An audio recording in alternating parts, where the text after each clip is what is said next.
Drawing purchase பண்ணியிருக்கேன். வாங்க என்னன்னு பார்க்கலாம். ஹேர் ப்ளம்பர் பர்ச்சேஸ் பண்ணியிருக்கேன். நைக்காலேருந்து பாருங்க. ஆட்டோமேட்டிக் ப்ளம்பர் எப்படி ஒர்க் ஆகுது அப்படின்னு பார்க்கலாம்.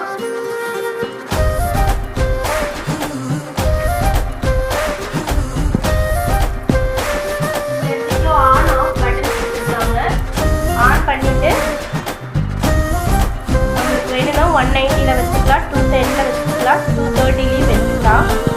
இப்போ நான் ஆன் பண்ணுறேன். ஆன் பண்ணிவிட்டு செகண்ட் ப்ரெஸ் பண்ணிங்கன்னா 210 வந்துடும். செகண்ட் ப்ரெஸ் பண்ணால் 230 வரும். எப்படி ஒர்க் ஆகுதுன்னு செக் பண்ணலாம்.